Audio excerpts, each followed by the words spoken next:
আসসালামু আলাইকুম। আমি আমিনা সোমা ডায়েরি থেকে আমি আপনাদের সবার প্রিয় সোমা আপু। আমি জানি না আমি আপনাদের কাছে কতটুকু প্রিয়, তারপরেও সবসময় বলি আমি আপনাদের সবার প্রিয়। তো welcome to my new daily blog. তো আজকে সকালবেলা নাস্তা করতেছি, কারণ আজকে প্রতিদিনই নাস্তা করি, বাট আজকে সকালে অনেক কিছু দেখানোর ইচ্ছা ছিল। ব্লগটা করব রাত থেকেই প্ল্যান ছিল, কিন্তু আসলে সকালবেলা একটা এত বাজে একটা ইনসিডেন্ট হয়ে গেছে। তো যাই হোক, এটা নাই বলি। তো আমার আজকে ব্রাইড ছিল মর্নিং স্লটে, তো আমরা ব্রাইডকে মেকআপ করে আমি নিজে একটু রেডি হয়ে, মানে আমার শরীরে অনেক এনার্জি, যে তারপর ব্রাইডকে নিয়ে চলে যাই হচ্ছে ব্রাইডদের বাসায়। তো এটা একটা ঘরোয়া অনুষ্ঠান, তো ব্রাইড আমার আগে থেকে পরিচিত। তো আমরা হচ্ছে যাচ্ছিলাম, আমিও আমাকে ওরা সাথে করে নিয়ে যাচ্ছে।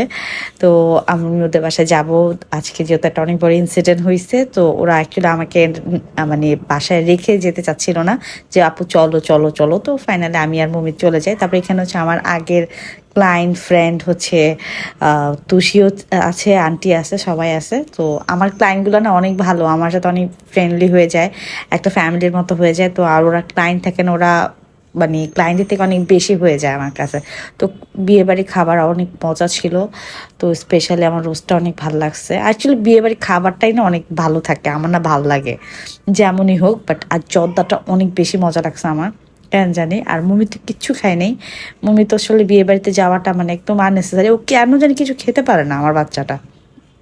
তো আমি এখানে জর্দাটা মজা করে খাইতেছি। আমার না জর্দাটা অনেক মজা লাগছে। আমি না ডায়েট করার পরে না আমিও নিজেও অনেক খেতে পারি না, আমি এইসব অল্প অল্প জাস্ট হচ্ছে একটু বিফ খাইছি, চিকেন খাইছি, বাট আমি হচ্ছে ওইভাবে রাইস খাইনি, বাট আমি জর্দাটা খাইছি। বাট আজকে হচ্ছে আমার চিট ডে। ওকে। তো দেন হচ্ছে আমাদের খাওয়া দাওয়া শেষ, এখানে আমরা একটু বসে গল্প করতেছিলাম। তো ব্রাইডকে খাওয়াই দিতেছিল, আর আমি একটু ফিল্ম করতেছিলাম পাশ দিয়ে। আমরা একটু ছবি টবি তুলছি, আড্ডা মারছি। দেন আমরা একটু তিথিদের বাসায় চলে যাই। তিথিদের বাসায় যাওয়ার পর তিথি একটা খুব মজার একটা চা খাওয়ায়। তিথির চাটা এত মজা লাগছে আমার, অনেক বেশি মজা লাগছে। তো তারপর চাটা খেয়ে আমি চলে আসি সন্ধ্যার পর আমি একটু নার্সারিতে যাই, এখান থেকে একটু গাছ কিনে আমার বারান্দার জন্য।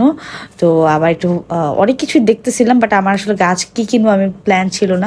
তো ওইভাবে আর আসলে কেনা হয় নাই। তো আজকে এই একটা সিম্পল একটা ব্লগ আপনাদের সাথে শেয়ার করলাম। মমি কী করতেছিল আল্লাহ জানে। আল্লাহ হাফেজ।